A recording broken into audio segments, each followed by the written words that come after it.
Alors, a priori, je voudrais signaler que le titre de ma communication est La thérapeutique de l'exil dans les rochers de poudre d'or et ne se porte pas dans toute l'écriture de Natacha Apana. Je me suis limitée à une œuvre de l'auteur car, à mon avis, c'est celle qui présente le mieux le thème de l'exil, dont il est question dans ce colloque aujourd'hui. Alors jusqu'ici, on a abordé l'histoire avec un grand H, mais moi je vais aborder l'histoire avec un grand L de littérature. Alors on va passer directement au sommaire pour avoir une idée de la méthodologie adoptée. Après l'introduction, je parlerai du migrant au prisme du regard social et un triple exil sera analysé sous trois axes, à savoir exil quand c'est de l'attraction, exil désillusion, exil découverte. Et j'essaierai de répondre à cette difficile question, est-ce qu'on peut parler de thérapie de l'exil? Et enfin, je vous donnerai une petite conclusion d'ordre personnel. Alors, journaliste et romancière mauricienne, née le 24 mai 1973 à Maillebourg, dans le sud de l'île, et sélectionnée par le Goncourt, tout dernièrement, pour son dernier né, Tropique de violence. Natacha Apana descend d'une famille d'engagés indiens immigrés à Maurice. Son premier titre, Les Rochers de poudre d'or, publié en 2003, aux éditions Gallimard, relate l'épopée des immigrants indiens, connus comme coulis, venus travailler les terres de l'île Maurice au lendemain de l'abolition de l'esclavage, puisque les colonisateurs veulent d'une main-d'œuvre moins coûteuse en vue de remplacer les esclaves devenus désormais libres. Le roman est construit comme un diptyque, à la fois historique et tragique, et qui fait revivre les souffrances subies par les ancêtres indiens avant leur départ de la terre sacrée des Ganges pendant le voyage, à bord d'un bateau maudit qui est appelé Atlas, tendant sur le Kalapani, ou l'eau noire, et à leur arrivée sur une île nouvelle et inconnue dont ils ne savent même pas prononcer le nom, puisque Maurice sera prononcé comme Mériche. Les Rochers de poudre d'or valut à l'auteur le prix RFO du livre 2003. Le récit de Natacha, simple comme les destinées de ses personnages têtus, s'inscrit dans une mouvance désopacifiante en révélant le périple transocéanique de ces coulis qui sont ballottés de la soute à la soue pour succéder aux esclaves noirs sur les plantations sucrières. En témoignant de cette île Maurice riche en littérature biséculaire, puisque l'île est située à la croisée des grandes routes maritimes. D'ailleurs, on a suffisamment parlé des voies maritimes en début de ce colloque. L'œuvre littéraire de Natacha transfigure l'exil en retraçant des héros exilés qui ne renoncent pas à consumer leur malheur jusqu'au bout.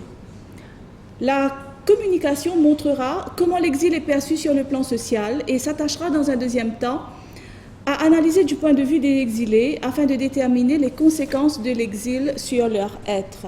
Un des thèmes les plus féconds à être exploré dans la littérature est l'exil, une thématique entraînant dans son sillage ses corollaires directs, notamment le voyage, la liberté, la nostalgie, l'errance et les désillusions, entre autres.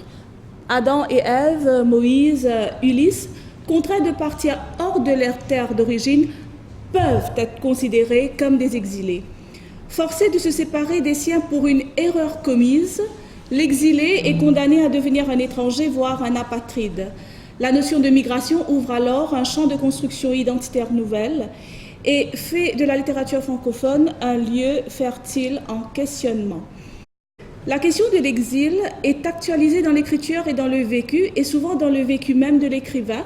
D'ailleurs, j'y reviendrai éventuellement au courant de mon exposé. Expression polysémique qui prend une dimension symbolique, le terme migration et ses multiples variantes que vous pouvez voir sur les diapos, migratoire, migrateur, émigré, immigré, migrant, s'attache à la question des frontières ainsi qu'à la souffrance de la condition de ces hommes et de ces femmes dont l'existence est retenue dans une impasse par un ordre géopolitique injuste. Vivant au seuil du tolérable, les déracinés de Natacha Apana tentent un effort ultime de s'arracher à une condition inacceptable. Fiction littéraire certes, mais présentée avec un réalisme extrême. L'immigré, en proie à un mal-être dans son pays natal, ressent un profond besoin de s'aventurer sur une terre étrangère. À aucun moment il ne pense à l'enfer qu'il attend dans ce pays d'accueil où, loin d'être accueilli, il sera stigmatisé. criminalisé, où il essaiera par tous les moyens d'échapper au contrôle des gardes frontières. Or, le migrant, lui, se considère comme un voyageur. Et il est persuadé que son départ s'associe à un acte d'héroïsme, voire un destin d'aventurier. Qu'il s'agisse de Badri, c'est le personnage qui apparaît dans l'œuvre, candide joueur de cartes, qui espère faire fortune auprès des Anglais, ou de Choti, paysan serviteur d'un seigneur local qu'une dette de son père condamne à une autre forme d'esclavage, de Vaiti, jeune paysan sur les traces de son frère, ou de Ganga, la princesse veuve au sang royal fuyant le bûcher funéraire de son mari, sur lequel elle aurait dû mourir, comme le veut la tradition hindoue. Tous espèrent trouver l'Eldorado de l'autre côté du Kalapani. J'ai trouvé que c'était une belle image. Ce n'est pas forcément l'Atlas ou l'eau noire, mais on peut trouver les ruines de ce bateau à Sable Noir, à l'île Maurice. Après une traversée de plusieurs semaines vers une terre nouvelle et merveilleuse qui leur promet la fortune tant espérée. Au départ, ces malheureux n'ont pas la moindre idée de ce qui les attend de l'autre côté de l'océan. Ils sont bien loin de réaliser qu'ils vont remplacer les esclaves noirs des champs de canne à sucre. Ils n'ont en tête que l'image, comme tout le monde malheureusement d'ailleurs, de cartes postales du Nil qui donnent l'impression d'être sortis tout droit des contes de Mille et une nuits. Il est intéressant de noter qu'à l'époque, lorsque l'esclavage fut aboli en 1835, il s'agit d'une catastrophe économique pour les colons qui ne voient pas d'un bon œil l'affranchissement de leurs esclaves, issus pour la plupart des côtes africaines. Car sans cette main-d'œuvre gratuite et de surcroît garantie à vie, comment s'effectuera le travail intensif sur les plantations?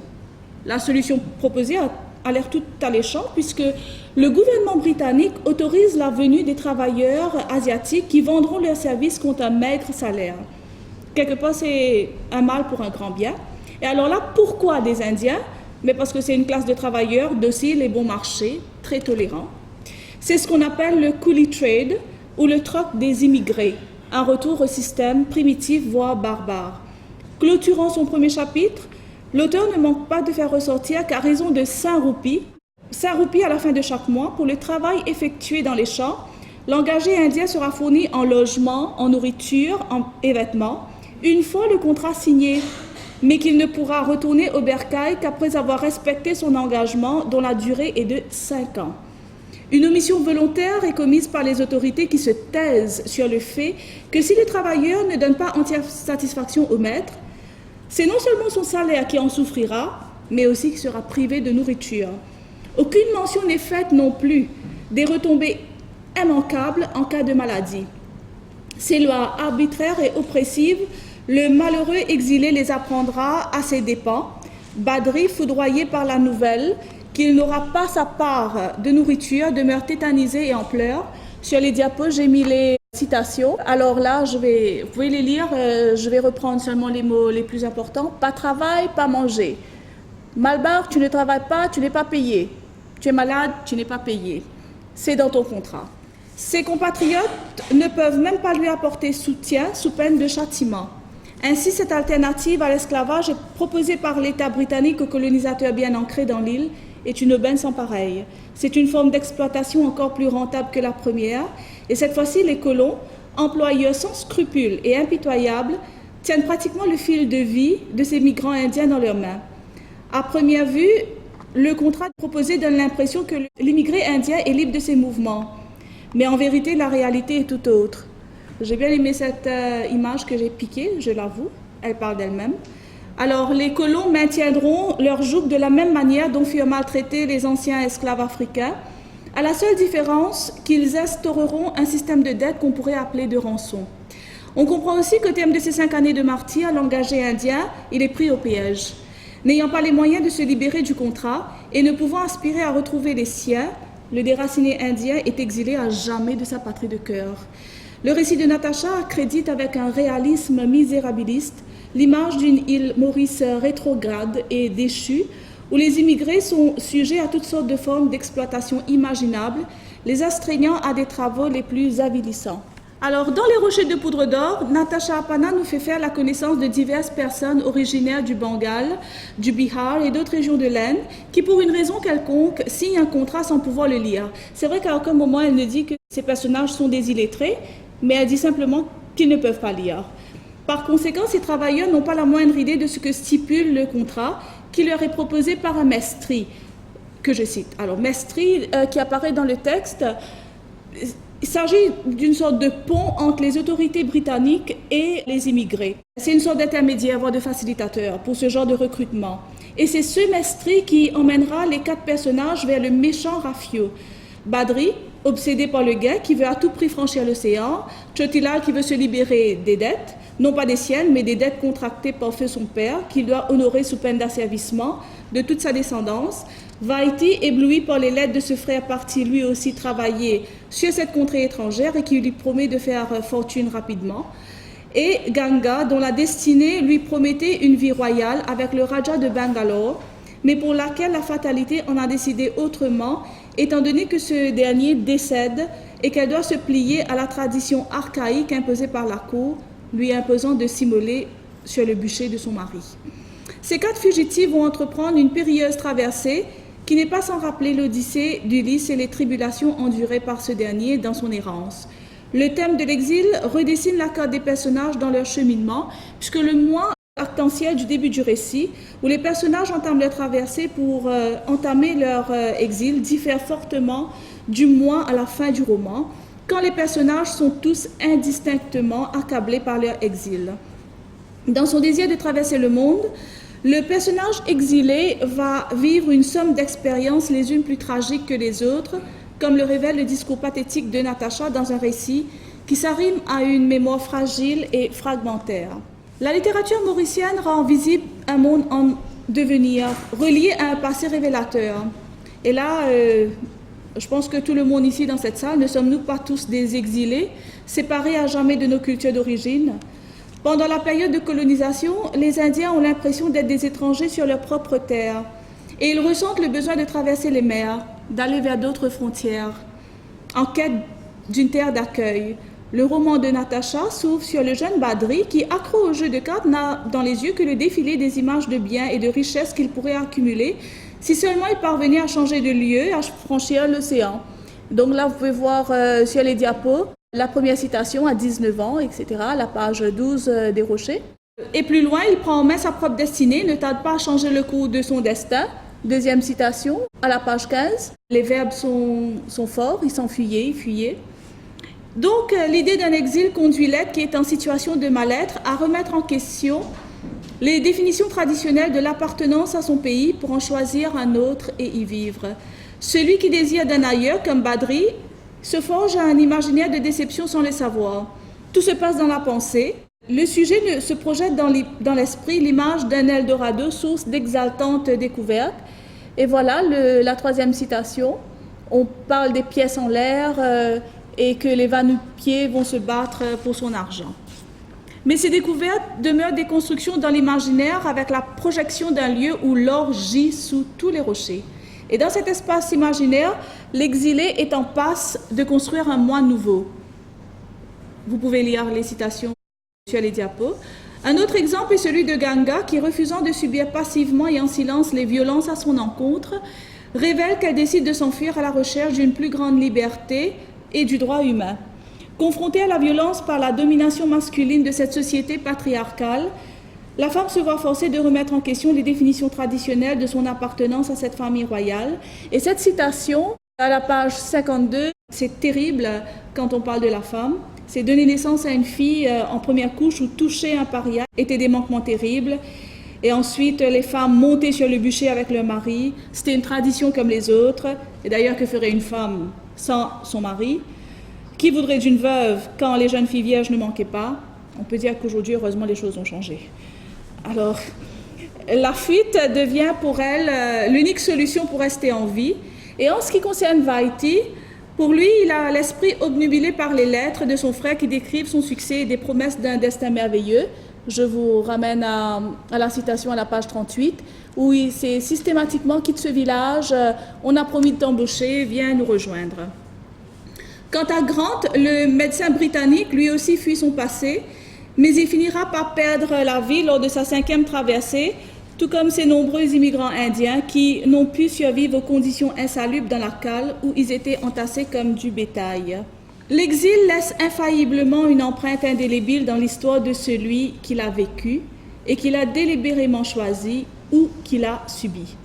Le déracinement géographique et le déracinement culturel vont indubitablement provoquer déstabilisation et vacillement des repères.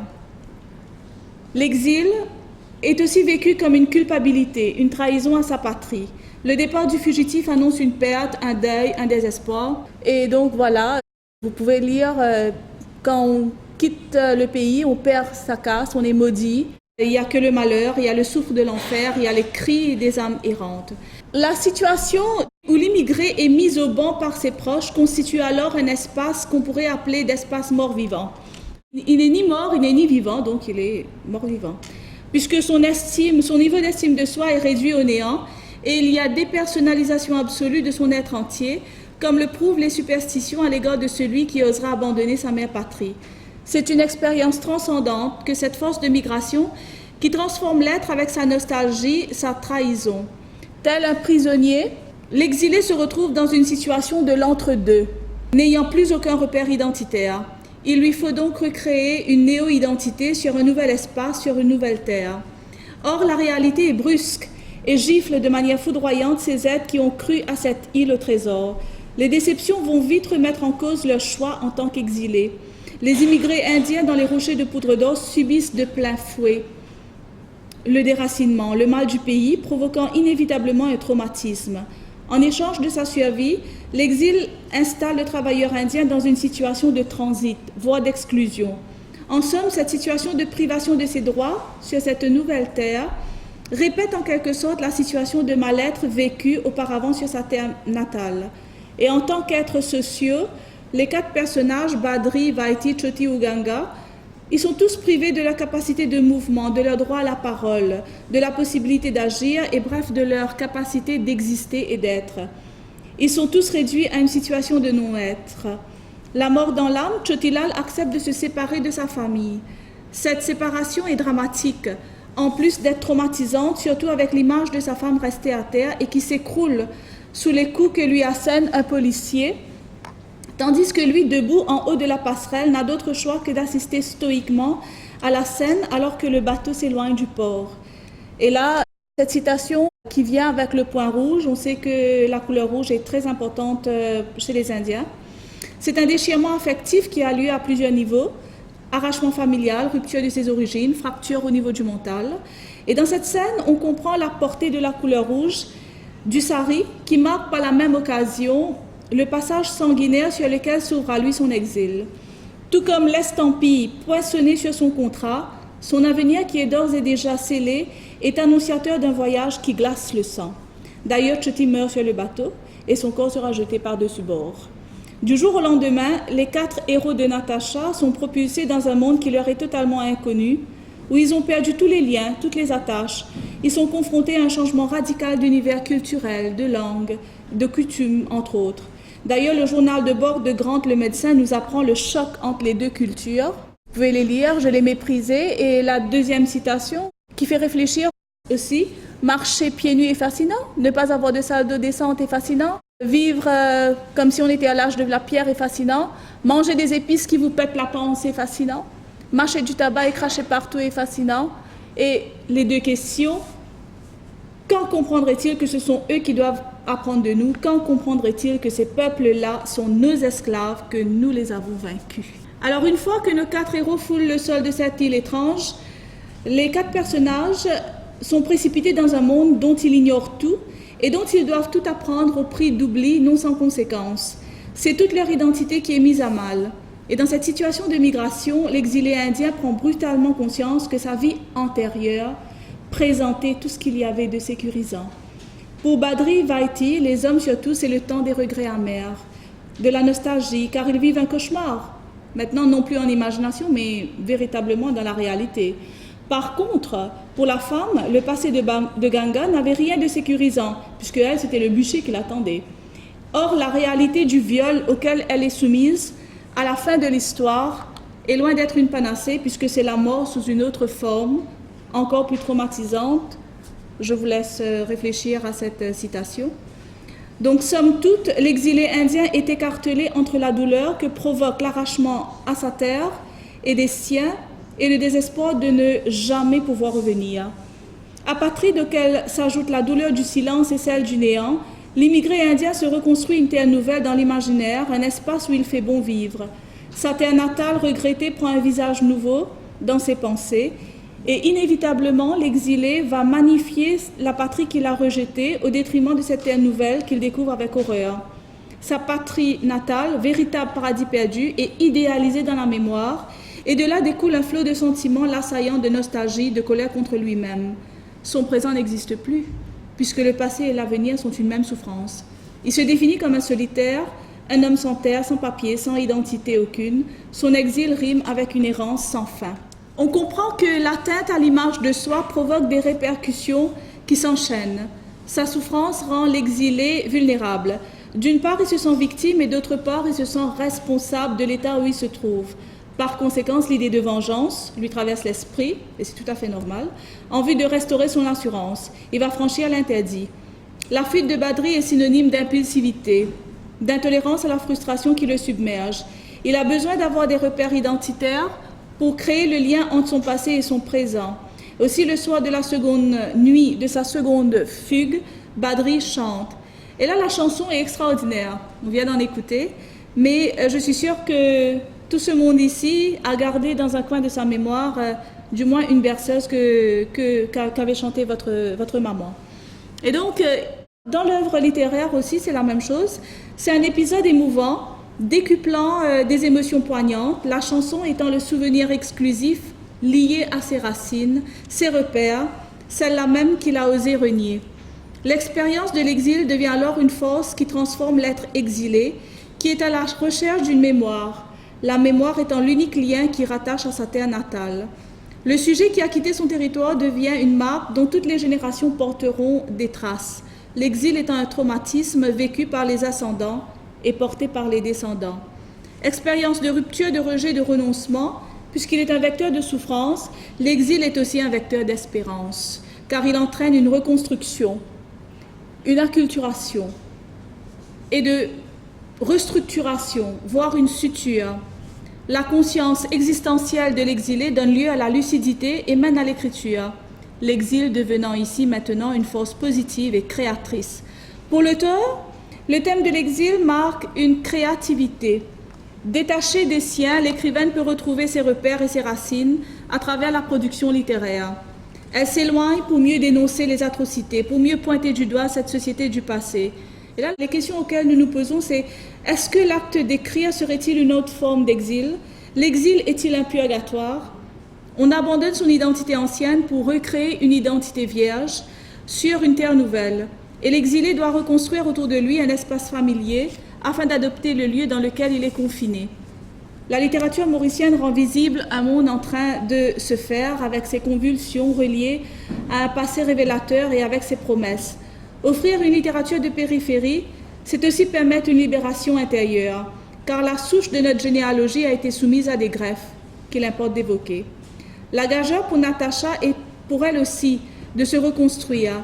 Et ici, à travers de ce que l'on pourrait appeler de discours de l'exil, c'est la renaissance même de l'écrivaine qui a lieu. Et à travers ces mots dans sa quête existentielle et identitaire, l'auteur exilé tente de dominer le sentiment d'arrachement dans une tentative thérapeutique. Donc, peut-on parler de thérapie de l'exil? Le pays que l'on quitte n'est pas forcément regretté parfois, et l'exil peut contenir des vertus pour celui qui veut conquérir une contrée inconnue. Ainsi, l'exil de Natacha, de sa terre natale, lui a été bénéfique, dans la mesure où la France, cette terre d'exode, lui a permis une riche production littéraire. Les Rochers de Poudre d'Or et, on ne peut le nier, une narration historiographique, puisque l'histoire est certes fictive, mais elle est calquée sur un certain vécu. Natacha, dans une interview des Indes rayonnaises, elle avoue avoir écrit ce roman en raison de la nostalgie d'avoir quitté elle-même son île. S'il faut à Natacha un déplacement, voire un exil pour réaliser cette œuvre, peut-on alors affirmer que l'exil libère? Outre Natacha Apana, on recense de nombreuses auteurs mauriciennes que vous voyez s'afficher sur l'écran. Marie-Thérèse Imbert, Marcel Lagesse et Ananda Devi, entre autres, qui, en se séparant de leur île, ont beaucoup contribué à donner un compte-rendu des plus authentiques de l'histoire de leur île à travers leurs œuvres littéraires. J'ai trouvé cette photo très, très bien, de ce pied ailé, très, très, très symbolique. Donc l'exil est le ferment de la parole de l'écrivaine. Sans ce détachement, la question à laquelle on se pose finalement, c'est est-ce que l'auteur aurait pu elle-même rendre aussi féconde les peines de ses ancêtres? Vu de cette perspective, la situation de l'exil fait jaillir une histoire qui est comme une attache, un cordon ombilical, liant l'écrivaine à sa terre natale et à ses compatriotes. N'est-ce pas là une cure? Elle a pu s'affranchir de ses propres chaînes et conquérir la liberté dans la parole. Les paroles de son roman coulent comme le sang découlant d'une balafre. L'exil, cette douleur féconde, devient véritable muse, faisant naître une voix. Et en étant loin de son pays natal, Natacha doit se faire entendre en chantant la nécessité du retour. L'amnésie du passé permet à l'auteure mauricienne exilée de se faire accepter. En se posant comme une médiatrice entre les personnages qu'elle a créés dans sa fiction, soit ses ancêtres, les nôtres aussi, les miens aussi du moins, et le peuple demeurant sur l'île, soit ses compatriotes, donc moi aussi, l'écrivaine devient thérapeute. Véritable analgésique, les rochers de poudre d'or nous calment et nous soulagent, nous, descendants d'exilés. En exorcisant les démons de notre passé, l'écriture devient salvatrice. Pour mieux apprécier notre vie d'aujourd'hui, il n'y a rien de tel que la lecture du récit d'exil de Natacha, qui agit comme une thérapie, comme baume cicatrisant toutes nos plaies. Alors, ma conclusion, l'exil est une conséquence des expériences catastrophiques. Marraine et Marcelo Vinar, un couple de psychanalystes uruguayens, nous met en garde contre une définition trop simpliste de l'exil, et là je cite, « Il faut être sociologue, démographe, politologue, psychologue social, anthropologue, en plus du pauvre psychanalyste qui parle ici. Et manquerait-il de ce bois dont on fait les poètes ou les romanciers pour comprendre quelque chose à cette question? Le thème de l'exil, à l'égal d'un océan, est trop vaste pour le regard et la compréhension. Quelle que soit notre culture, nous subissons tous un premier exil à la naissance. Dans Le voile de Draupadi, par exemple, Ananda Devi, auteure mauricienne, décrit bien le premier exil de l'enfant qui quitte le corps de sa mère. Dès que nous quittons le ventre maternel, nous sommes des exilés et des souffrants, chacun d'entre nous ici. Et à cette rupture originelle se conjugue l'exil de la nature. Donc, toute naissance est en quelque sorte consubstantielle d'un deuil, d'une trace de l'exil que marque la rupture du cordon ombilical. Ici, le terme exil assonne avec ex-il, ex-ile.